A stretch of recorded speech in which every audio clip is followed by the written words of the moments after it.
I wish you'd been on my election campaign. I needed a cameraman like you. Really? Yes. It would, well, you know, because I'd have to take my own stills or ask people to take them of me and then send them to headquarters to prove I've been there. So it gets a bit difficult. Right.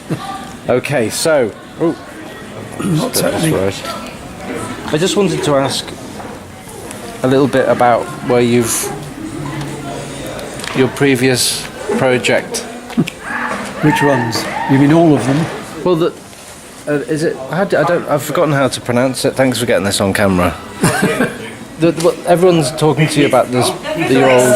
Oh, you're talking. Yes, you mean the Frestonia.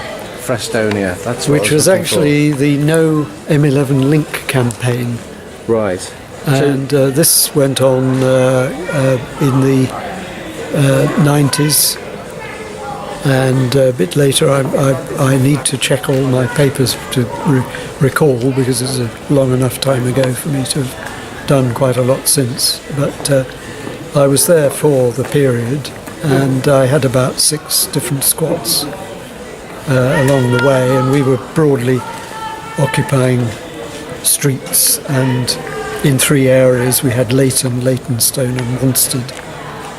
And this motorway was going to smash through Wanstead's oldest resident, which was a chestnut tree of more than several hundred years old. And that was one of the first battles we fought to prevent this tree being bulldozed. But they came in and bulldozed it, but we were there for 24 hours. Held them up for 24 hours, and we insisted on keeping the stump of the tree as part of the local community from thereafter, and that was still there, as far as I know, until quite recently. Right. Daniel, I'm going to ask Daniel to ask you a few questions. Yes. Because we spoke about doing this before. Oh, yes. Okay. Can you do some interviewing and ask about the related Switchtopia? Yeah. Okay. Yeah, just... We got inspired by probably the Frestonia the most when we were thinking about this whole estate. So we were here with the mothers, and we thought about going to the next level to start sustainable.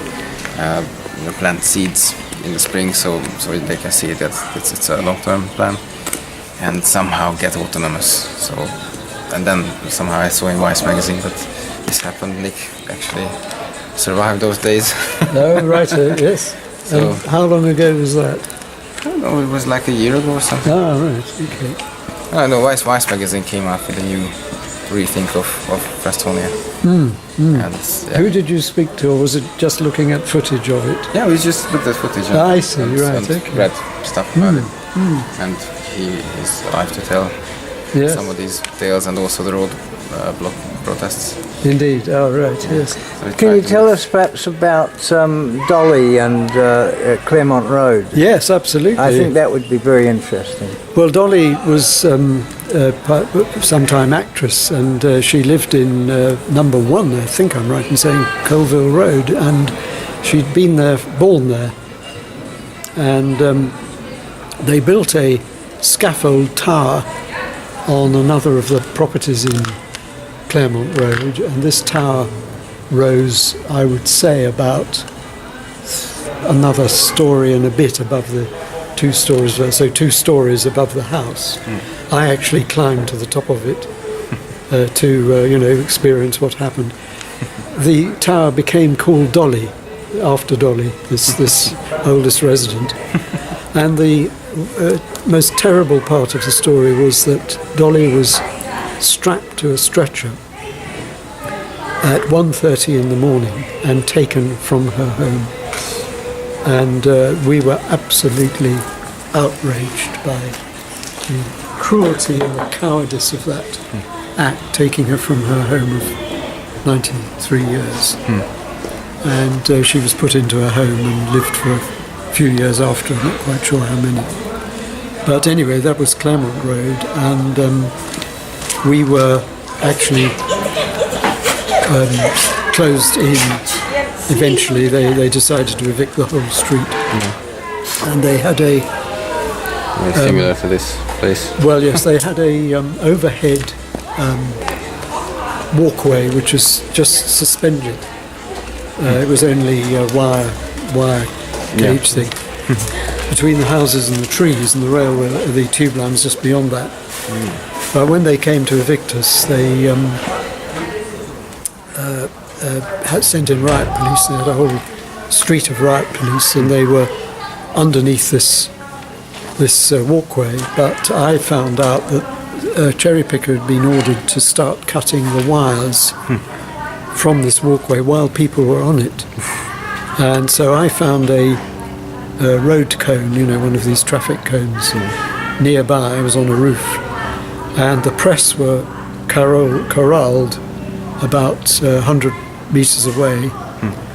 And I picked up this megaphone and shouted down it, "There are people cutting the wires on the walkway which people are on. If anybody comes to any harm, I will be suing them for murder." And I was really shouting this out, not as I'm speaking now. And fortunately, the press heard this and noted it. And after I'd finished speaking, the cherry picker came down, and the men stopped cutting the wires. So we had no deaths or injuries or even deaths. So that was just sheer luck. But if I hadn't done anything, it could have been a disaster. The chap at the end was called Old Mick, and he had a gallows up on his house, and he was going to commit suicide if they demolished his house. But what I must try to find for you, and I will do this evening, is a copy of the newspapers. I produced 4 copies, editions of one newspaper, which I made myself and wrote, and people contributed. But it's got a lot of imagery of that campaign, which would be informative to you of how things were in those days. So you'll see the heritage. What was it called?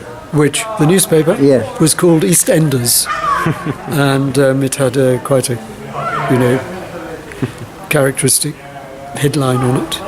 Can you tell us about some of the other famous people that were involved with the M11 campaign? Famous in what sense? You mean like Dolly in the sense? Well, Dolly was probably the best known, but maybe Greg Sams, Gregory Sams? I'm very poor on names, I have to say that too. Not that I'm sure I would have seen these people, not knowing their names, because there was a lot of people there. There were a lot of people there, and they kept coming from different areas. Raga Woods, perhaps? Raga Woods I know well, and she and I occasionally bump into each other quite by chance. She runs the gingerbread charity. That's right, yes, I believe so. Yes, she's a very dynamic woman. That's right. I'm just trying to think of some of the other names which are... Is there anything else you'd like to say about the M11 campaign? Well, I would like to say that it was a very important motorway anti-motorway campaign, because many of the people came up from the Twyford Down disaster, and that was you remember the ploughing the motorway through the chalk downs outside Winchester. And I went down there and spoke at a public meeting in the Guildhall to tell the people who had just been told that the campaign was now finished, because the people who were running it at that time had come to the end of the road insofar as the public inquiry was concerned. And I said I'd like to just correct that and inform the hall the campaign was only just beginning. How do you feel about the fact that the idea of declaring independence in a local community has taken off now as a result of the road protests in the 90s? Well, I can say that clearly ideas which have emerged from these campaigns have certainly caught on, and they are transmitted by the people who move on from them and don't disappear. You know, they go on and find another campaign, and so they carry the message with them and don't let these messages die. So I would say the campaigns are very important for that reason. I would say also, however, that the history of motorway campaigns history was made in the battle against the Archway motorway, which took 20 years and 5 public inquiries, an historic battle. And that was the last battle that was won at the inquiry level. In other words, we won all the inquiries, all 5 inquiries were won, and the government had to abandon the scheme. So that was history in its making. But going along and in train with that were these other battles, the Newbury bypass one, of course, and the one I've mentioned, the Twyford Down battle, where the young people joined that and set up a group called the Dongers, which, as I recall, is a reference to the 2,000-year-old tracks in the hillside, which were still evident at the time. And so this young group of people called themselves after those tracks and set up camp on the down itself. And that battle itself went on for several years and ended up with High Court actions and several imprisonments. I was particularly surprised that these young, wonderful people who were putting their lives on the line agreed to go down and protest after a High Court action had been found against them. And they brought with them all their case numbers on big cards, which they held up to identify them, so that they could immediately be seen and proven to be breaking the law and were imprisoned. And I felt this was a terrible waste of their time. But I went to the men's prison in Islington and met somebody waiting in the room to meet some of these prisoners by appointment. And it turned out to be Carlo Ripa di Meana, who was the European Transport Minister at the time, and he was there to congratulate them on their stand. So I had a half an hour's conversation with him and was really impressed that at that stage the European Union, or one member of it anyway, was coming over and taking the trouble to find out what was going on in Britain, and in this case, a very worthy campaign, which made history in its own right, because it was the first one that carried on after the inquiry had been lost. That was the point I was trying to make, that the Archway motorway won by beating the inquiries, but the Twyford Down battle went on after the line orders had been approved, which is the time. It's interesting that you mention that, because in this case we are reporting to the United Nations the human rights abuses that have occurred here at Sweets Way, and that's one of the reasons we have Sweetstopia, is to report back to the United Nations the abuses against the women and children who were dragged out of their homes by their hair, screaming by the bailiffs, and the other human rights abuses that have occurred across Britain. And we're hoping that an inquiry by the United Nations Security Council might help to bring down the British government. So there is a direct connection between the campaigns that you've been involved in and what's happening here. And I thank you very much. I personally have to move on now, but thank you. Well, it's my pleasure, and I wish, of course, everybody here every success, and who knows, you may actually win. Yeah, I need to Thank you very much.